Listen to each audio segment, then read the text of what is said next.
नमस्कार, स्वागत है आप सबका दिल से रोहित चैनल में। दोस्तों, हमें अपनी लाइफ में पीछे मुड़कर बिल्कुल भी नहीं देखना चाहिए, लेकिन हमें उन पत्थरों को याद रखना चाहिए, उन क्षणों को याद रखना चाहिए जिन पत्थरों से टकराकर हम गिरे हैं और हमारे विकास का मार्ग थमा है।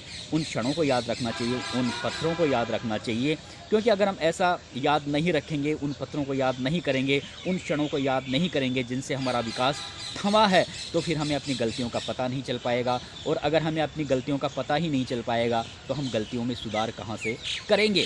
गलतियाँ करना कोई बुरी बात नहीं है, लेकिन गलतियों को दोहराना बुरी बात है। गलतियाँ सबसे होती है, इसलिए 2023 में और 2023 से पहले जो गलतियाँ हुई है, उन गलतियों का थोड़ा स्मरण करो, उन्हें याद करो। उन गलतियों को सुधारने की गुंजाइश ज़रूर होती है। अगर आप उन गलतियों को सुधारोगे तो 2024 का ये साल आपके लिए काफ़ी मंगलमय साबित होगा। आप विकास के मार्ग पर लगातार आगे बढ़ते रहेंगे। आता हूँ मूल विषय पर। मूल विषय आजकल राजस्थान में मंत्रियों का अभी तक बंटवारा नहीं हुआ है। आज सुबह तक देखिए, जब से मैंने राजनीतिक रिपोर्टिंग स्टार्ट की है मेरी लाइफ में, तब से मैंने शायद पहली बार देखा है कि मंत्रियों का समूह स्थापित करने में, यानी मंत्रिमंडल का गठन करने में थोड़ा इतना लंबा विलंब हुआ। और इसके बाद में जिस तरह से मंत्रियों को अभी तक आज सुबह तक काम विभागों का बंटवारा नहीं किया गया, तो वो भी कहीं ना कहीं दाव, कहीं पेच फंसा हुआ है, जिसकी वजह से कोई फाइनल डिसीजन पार्टी हाईकमान अभी तक नहीं ले पाया है। दिल्ली में बैठे नरेंद्र मोदी, अमित शाह जैसे नेता, जेपी नड्डा जैसे नेता। लेकिन जहाँ तक मेरा मानना है, नरेंद्र मोदी और अमित शाह की काम करने की जो वर्किंग स्टाइल है वो अलग है। वो हाथों हाथ कोई डिसीजन नहीं लेते। उन्हें जिसको जो पद देना होता है उसके बारे में वो बहुत पहले ही सोच लेते हैं। चाहे आपने देखा होगा, जब ओम बिरला को लोकसभा का अध्यक्ष बनाया था तो उन्होंने ये पहले ही सोच लिया था कि अगर ओम बिरला लोकसभा अगर सांसद का चुनाव जीतते हैं तो हम निश्चित रूप से ओम बिरला को ही लोकसभा का अध्यक्ष बनाएंगे। इसीलिए जब भजनलाल शर्मा के बारे में भी कोई हाथों हाथ इस तरह का कोई डिसीजन नहीं लिया गया है।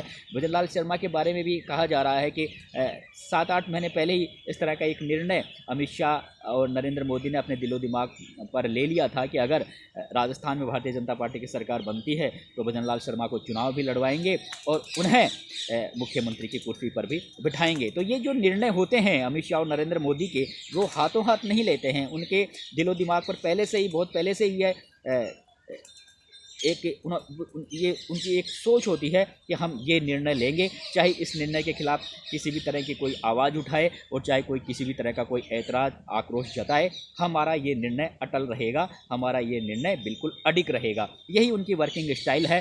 हालांकि वे सुनते सबकी हैं, मन की सबकी लेते हैं, लेकिन करते वे अपने विवेक से हैं, अपने सोच के आधार पर वे निर्णय लेते हैं। और यही वजह है कि 2014 के बाद में जिस तरह से भारतीय जनता पार्टी का लोकप्रियता का ग्राफ तेज़ी से बढ़ रहा है, लगातार हिंदुस्तान भर में कई स्टेटों में भारतीय जनता पार्टी की सरकारें बन चुकी है, साउथ में भी भारतीय जनता पार्टी अच्छा प्रदर्शन करने लगी है, तो ये अमित शाह और नरेंद्र मोदी की सोच का ही एक परिणाम है। इसलिए अब मैं एक नई अपडेट के साथ में आया हूं। वैसे तो कई बार ऐसा लगा, मेरी भारतीय जनता पार्टी के वरिष्ठ नेताओं से बातचीत हुई तो ऐसा लगा कि राजस्थान में गृह मंत्रालय को लेकर सबसे ज़्यादा पेच फंसा हुआ है। और कई बार तो ऐसा लगा, जिस तरह की मेरी बातचीत हुई भारतीय जनता पार्टी के कई बड़े नेताओं से, तो उनकी बातों से अप्रत्यक्ष रूप से मुझे ऐसा लगा कि गृह विभाग डॉक्टर किरोड़ीलाल मीणा को देने के बारे में एक तरीके से बिल्कुल कन्फर्म हो गया है, पूरी तरह से तैयारी कर ली है। लेकिन कई बार ऐसा भी लगा कि बार बार वहाँ पर एक ही समस्या आ रही है पार्टी हाईकमान के समक्ष, और किसी भी तरह की कोई अड़चने, किसी भी तरह की कोई संशय की स्थिति पार्टी हाईकमान के सामने नहीं है, क्योंकि 5 बार की विधायक रह चुके हैं, 2 बार लोकसभा के सांसद रह चुके हैं, 1 बार राज्यसभा के सांसद रह चुके हैं, वसुंधरा राजे सरकार में कैबिनेट मंत्री रह चुके हैं, काफ़ी वरिष्ठ नेता हैं, राजस्थान के तमाम मुद्दों को जानते हैं और एक तरीके से काफ़ी राजनीति के कीड़ा कह सकते हैं डॉक्टर किरोड़ीलाल मीणा को। लेकिन सबसे ज़्यादा जो negative point doctor Kirodilal Meena को लेकर इस समय गृह मंत्रालय को लेकर यही आ रहा है भाजपा ही कमान के समक्ष, कि डॉक्टर किरोड़ीलाल मीणा को गुस्सा बहुत जल्दी आ जाता है। और पुलिस की जो वर्किंग स्टाइल होती है, काम करने की स्टाइल होती है, वो थोड़ी अलग होती है।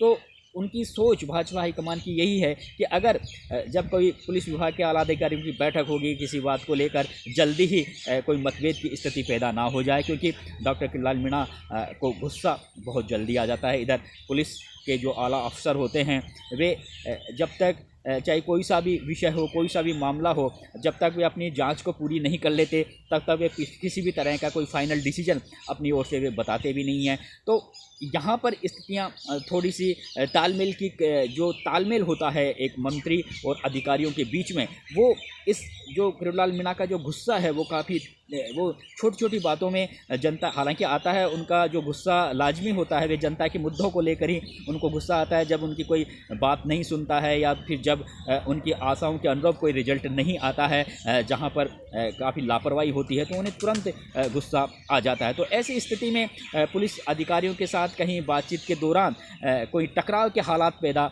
ना हो जाए और ये हो सकते हैं। तो यही एक सबसे बड़ी जो कमी सी नज़र आ रही है भाजपा हाईकमान को डॉक्टर किलान मीणा को लेकर कि गृह मंत्रालय एक ऐसा मंत्रालय है जिसमें अगर अधिकारियों और मंत्री के बीच में आपस में सही तालमेल नहीं बैठेगा तो फिर रिजल्ट भी सही तरीके से नहीं आ पाएगा। अन्यथा डॉक्टर किलान मीणा काफ़ी कुशल राजनेता है और काफ़ी प्रशासकीय उन्हें बहुत अच्छा अनुभव है, लेकिन एक ये उनका गुस्सा का जो स्वभाव है वो उन्हें कहीं ना कहीं गृह मंत्रालय देने में कहीं ना कहीं टांगे अड़ा रहा है बीच में। वैसे उन्हें बहुत बड़ा अच्छे मंत्रालय मिलने की जानकारी भी है। वैसे तो गृह विभाग को लेकर टॉप पर उन्हीं का नाम चल रहा है, लेकिन चिकित्सा विभाग, पंचायत राज विभाग भी के बारे में भी उन्हें दिए जाने के बारे में चर्चाएं हैं। लेकिन यहाँ पर गृह विभाग को लेकर आजकल एक और नाम तेज़ी से चर्चा में आ रहा है, वो है राज्यवर्धन सिंह का, क्योंकि राज्यवर्धन सिंह लंबा समय वे फौज में रहे हैं,